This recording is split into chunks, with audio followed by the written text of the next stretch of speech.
Bum bum bum bum bum bum bum bum bum bum bum bum.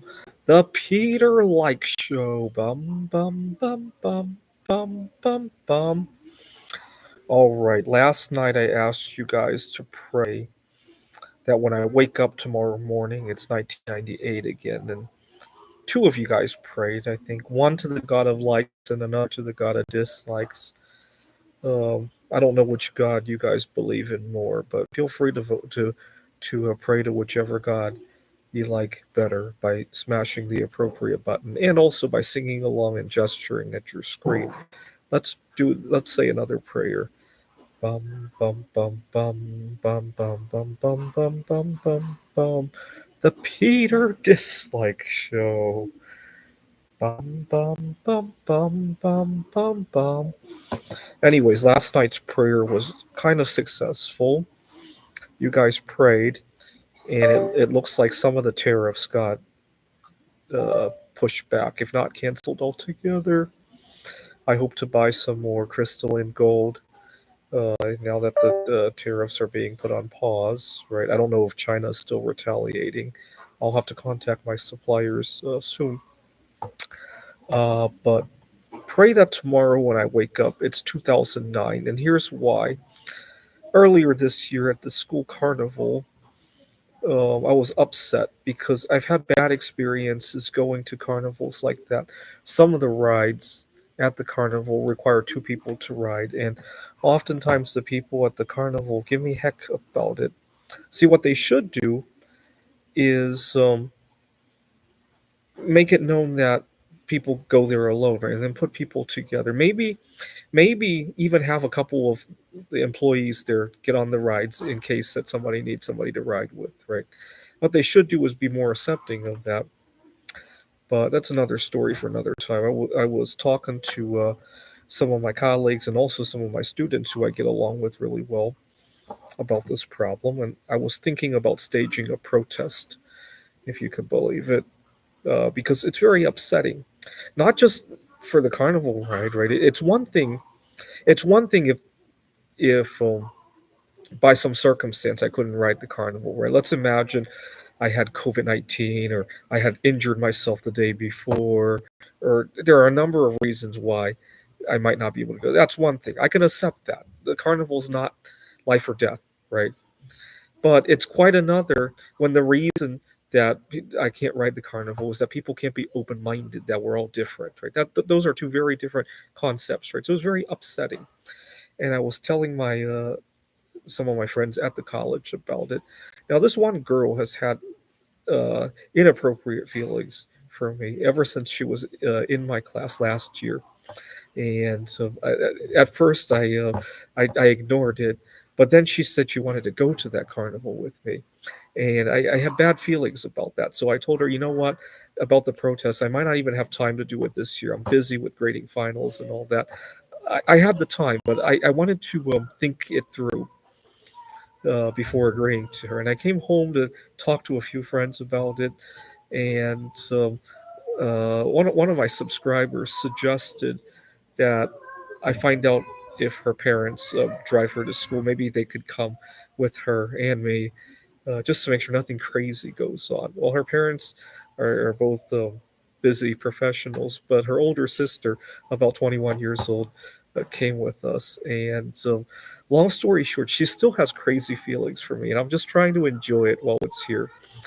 But when I thought about her birth year, it also gave me a moment of sadness that there are a lot of things that I miss about 2009. I had just started investing in precious metals in 2009, especially copper and silver. I actually started with copper.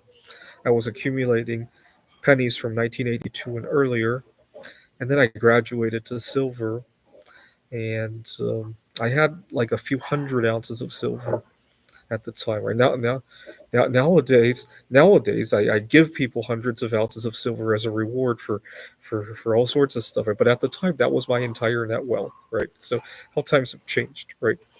But uh, silver had just tanked because of the global financial crisis, and I was buying it left and right, and I really wasn't networking with the right people, and it's become a kind of a source of regret for me.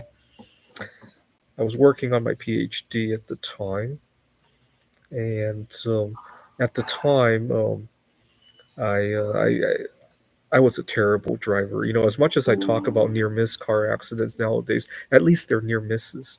I used to be a terrible driver. Got into multiple car accidents, and also, speaking of my dating life, I went about it the wrong way, and unfortunately, I had loaned my car to a girlfriend, and she had totaled it as well, and she was very arrogant about the whole situation. As I'm trying to deal with the whole situation, she thinks I'm stressing her out by asking her about the situation and all that. Just, just really bad in general. But I I used to have a big fear of flying. Got to remember, this is 2009 we're talking about. It was not that long after 9/11, and my PhD advisor wanted me to travel to Kentucky for a conference. We were in Rochester, New York. I needed to travel to Louisville, Kentucky, and I said, "All right, I'll drive there." And she thought I had lost my mind driving from Rochester to Louisville, and I told her how I had a big fear of flying ever since 9/11, and I was never going to fly again. I had told many, many people I was never going to fly again. I'd rather drive all the way to. My PhD advisor said, "Well, what if one of these days you have a conference you got to go to in California?" Or we had a lot of them in Texas. I said, "Oh, I'll drive there." And she lost her mind about that, and she asked me, "Don't you want to visit your family in Taiwan someday?" "Yeah, we might have a bridge over the Bering Strait in the near future. I'll drive there." She just lost her mind over that. I drove to Louisville during the trip. I got a flat tire, and all sorts of other nonsense happened. And my PhD advisor was so upset. After I had come home from that conference, she was so upset that I had all this drama on the road. And she said, I told her that the trip wouldn't bother me because, well, first, she also told me that, first of all, the school might not agree to reimburse all the costs because it's ridiculous, right? Compared to a flight that only costs whatever. And I said, you know what? I'll pay the difference because I really enjoy having a vacation like that anyway. And so, and then I ran into all the drama. And when I got home, my PhD advisor said, "Well, you had your vacation. Can you agree to fly now?" I'm like, I'll think about it." And then she told me that there was this conference in really beautiful Italy that I should fly to. And I, uh, I, I still didn't want to fathom the concept of flying, but I wrote the paper anyway. I thought for sure my paper was going to get rejected. It was. I wrote it anyway. I submitted it, and I still remember when I got the response from the conference. You know how a typical peer review response is really long. It doesn't start with yes or no, right? You know, every time you've been rejected for a job, or when you submit your Nobel Prize winning idea, or your Lego ideas, and it gets rejected, they normally don't just put a big no on the letter, right? It's buried within a paragraph, right? You know that feeling, right? And so when I got the letter, I was looking for the rejection because I didn't want to fly to Italy. I still had a big fear of flying. I was looking for the rejection, and I couldn't believe my eyes. My paper got accepted, and I started panicking. My first thought was maybe I should just forge a rejection letter and tell my PhD advisor, my paper didn't get accepted. I was seriously considering that. But then I realized this is my career I'm talking about, and I still had a lot of conflict. And the next thing I did, this was back in 2010 when you could do that. I don't think it works nowadays. I was using a dating app called OkCupid, and I decided to search people in Rome to see, who I might meet there. And after I browsed a few profiles like that, I decided, you know what, it was worth the flight. And so I had a good trip in Italy, and that was that. I came home, and with a completely new perspective on flying and travel and all the other stuff and interacting with the foreigners and that's all good. But unfortunately, that's all in the past. I wish I could go back, right? Uh, although somewhere out there, the future me is wishing he could go back to today's me, right? I don't know.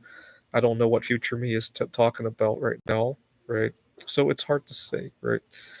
But pray that tomorrow I wake up it's 2009 again by leaving a dislike on this video. This is the Peter Dislike Show. Bum bum bum bum bum bum bum bum bum bum bum bum. The Peter Dislike Show. Bum bum bum bum bum bum bum.